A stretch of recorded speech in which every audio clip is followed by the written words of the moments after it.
Hello साथियों, आप सभी का स्वागत है आपके अपने यूट्यूब चैनल विकास स्टडी पर। आज की वीडियो में हम डिस्कस करेंगे टेस्ट बैटरी नंबर 2 जो फॉलोइंग डायरेक्शन टेस्ट होता है। इसमें कौन कौन से टाइप के टेस्ट पूछे जाते हैं। और लास्ट वीडियो अगर आपने मेमोरी टेस्ट वाला अगर नहीं देखा है जो बैटरी नंबर 1 में आते हैं तो उसे भी अवश्य देखें। तो साथियों, सबसे पहले फॉलोइंग डायरेक्शन टेस्ट में वॉच टेबल टेस्ट एक आता है और दूसरा आता है टेबल टेस्ट। ठीक है, वॉच टेस्ट 1 और टेबल टेस्ट 2। तो सबसे पहले समझो दोनों के लिए कुछ नियम कानून हैं वो एक से हैं, तो उन्हें देख लो। तो इसमें क्या होता है कि तालिका में वॉच टेबल टेस्ट एक महत्वपूर्ण नवीन अध्याय है। इस परीक्षण में एक घड़ी पर आधारित 8 बिंदु होते हैं। 8 बिंदु होते हैं जिनमें प्रत्येक बिंदु पे एक तो लेटर लिखा होगा ABCD करके और बाकी के नंबर लिखे होंगे 1 2 3 4 5। और इसमें 10-10 प्रश्न पूछे जाते हैं साथियों। तो कुल मिला के प्रश्न हो जाते हैं हमारे 20 और समय रहता है 10 मिनट। ठीक है, मतलब एक अगर टेबल होगी उस पर होंगे हमारे 10 प्रश्न, दूसरे पे 10 प्रश्न और 5-5 मिनट का समय, कुल मिला के 20 प्रश्न और 10 मिनट का समय। इसमें क्वेश्चन किस टाइप के पूछे जाते हैं वो समझो। जैसे अदला बदली मतलब कि जो दक्षिण में है उत्तर में है उनकी अदला बदली कर दें। अभी इस क्वेश्चंस देखेंगे तो आपको क्लियर हो जाएगा। घड़ी के दिशा व विपरीत दिशा में अधिकतम और न्यूनतम पूछ लेगा। त्रिभुजाकार या आयताकार में सबसे बड़ा कौन सा, सबसे छोटा कौन सा है पूछ लेगा। उल्टे क्रम में अगर इन्हें देखा जाए तो क्या होगा वो पूछ लेगा। क्वेश्चन आसान से होते हैं। बस एक चीज़ आपको थोड़ी सी और याद रखनी है कि घड़ी की दिशा को क्या कहते हैं, दक्षिणावर्त कहते हैं, क्लॉकवाइज। ठीक है, क्लॉक वाइज। और विपरीत दिशा को कहते हैं वामावर्त। ठीक है, यानी एंटी क्लॉकवाइज। ठीक है, तो नीचे एक घड़ी दी गई है, इसमें आप इस तरीके से देख लें 8 जगह पे क्या है, जैसे यहाँ एक एक लेटर लिखा है उसमें नंबर लिखा है। ठीक है, अब जैसे प्रश्न नंबर 1 है, इसे समझने की थोड़ा कोशिश करें किस टाइप के प्रश्न होंगे। जैसे M2 को P4 से एक्सचेंज करने पर, M2 ये है, P4 ये है, एक्सचेंज कर दिया तो यहाँ पे क्या हो गया M2, यहाँ पे हो गया P4। एक्सचेंज करने पर उत्तर से क्लॉकवाइज चलने पर तीसरा अंक के सामने कौन सा अंक होगा। अब उत्तर कौन सा है, ये उत्तर है। उत्तर से क्लॉकवाइज चलने पर तीसरा अंक, तो पहला अंक ये हो गया, दूसरा ये हो गया, तीसरा अंक ये हो गया। तीसरे अंक के सामने कौन सा अंक होगा, तो ये C3 के सामने कौन सा होगा, D5 होगा। तो यहाँ पे अंक क्या हो जाएगा, 5।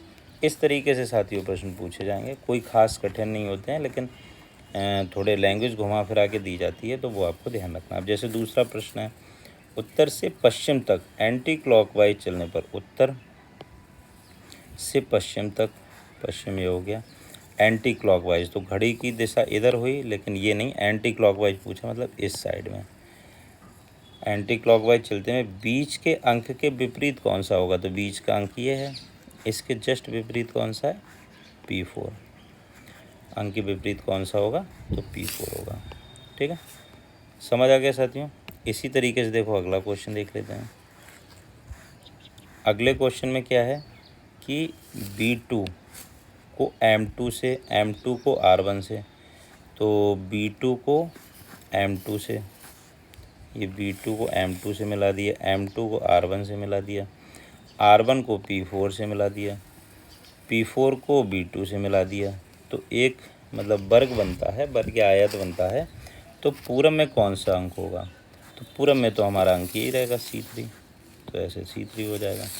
इस तरीके से साथियों प्रश्न पूछे जाते हैं। एक्सरसाइज करके एक एक एक्सरसाइज में 20-20 क्वेश्चन कराएंगे तो सारे टाइप के क्वेश्चन यहाँ पे क्लियर हो जाएंगे आपको। ठीक है, इसी तरीके से क्या है कि एक टेबल का टेस्ट होता है, उसको भी देख लो कि टेबल के टेस्ट में क्या होता है। टेबल के टेस्ट में भी साथियों क्या होता है, एक टेबल दी जाती है। ठीक है, इसे कॉलम रो टेस्ट कहते हैं। ठीक है, कॉलम रो टेस्ट, इसमें भी 5 मिनट का समय होगा, 10 प्रश्न होंगे, तो 5-5 के 2 होंगे, मतलब 10-10 प्रश्न करके 2 सेट होंगे तो 20 सेट हो जाएंगे। और यहाँ पे समय हो जाएगा 10 मिनट आपका समय हो जाएगा। इसमें कैसे प्रश्न पूछते हैं वो देखो। अच्छा, इसमें 5 कॉलम होंगे, 5 रो होंगे, इस तरीके से टेबल बनी जाएगी। और जो कॉलम होंगे उन्हें स्तंभ कहते हैं, रो को पंक्ति कहते हैं। ये तो सिंपल है। और इसमें क्या कैसे पूछे जाते हैं क्वेश्चन, विकर्णवत क्या है, किसी संख्या के बाएं और दाएं कौन सा अंक है, ठीक है।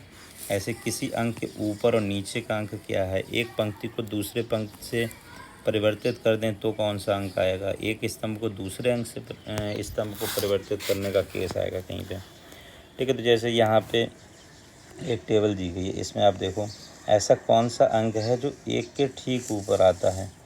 तो एक के ठीक ऊपर, जैसे यहाँ पे एक के ठीक ऊपर 2 है, तो हर जगह ऐसा प्रश्न पूछा जाएगा तो ऐसा नहीं है एक के ऊपर 2 है तो किसी में एक के ऊपर 3 होगा, ऐसा नहीं है। देखो है सब में एक के ऊपर 2, यहाँ पे 2 उत्तर हो जाएगा। ये तो सिंपल टाइप का क्वेश्चन था, लेकिन इतने आसान भी क्वेश्चन नहीं पूछे जाएंगे। जैसे यहाँ पे देखो कैसे प्रश्न पूछे जाएंगे, जैसे स्तंभ ए, ये B A, C A, D A, ई ए, ठीक है। ये तो स्तंभ हो गए। इसके बाद में अगर आपसे पंक्ति पूछी जाए तो रो ए, रो बी, रो सी, रो डी, रो ई, इस तरीके से। साथियों इन सब की डिटेल क्लास हम लेके आएंगे। और अगर आपने अभी तक हमारी टेस्ट सीरीज़ नहीं खरीदी है तो बहुत ही बढ़िया शानदार टेस्ट सीरीज़ है, जो लास्ट बार भी बहुत से लोगों ने ख़रीदी थी और अपना सिलेक्शन लिया था। तो उसके लिए आप डिस्प्ले पे जो नंबर दिख रहा है उस नंबर पे कांटेक्ट करके व्हाट्सएप पे मैसेज करके टेस्ट सीरीज़ ले सकते हैं, बहुत ही रिलायबल रेट में है, ठीक है। और एक प्लेलिस्ट है जो पिछले बार की वैकेंसी की है, उनमें से भी वीडियो देखें। बाकी मैं नई क्लासें पर डे डालता रहूँगा, यहाँ से अपनी तैयारी करते रहें। अब देखो क्वेश्चन क्या है, स्तंभ ए से नीचे चल के, स्तंभ ये है ए से नीचे चल के 5 तक पहुँच कर उसके दाएं कौन सा अंक है, दाएं मतलब राइट साइड में, ठीक है। तो कौन सा अंक है, 2 नंबर है, ठीक है। इस तरीके से चलेंगे तो ये आ जाएगा।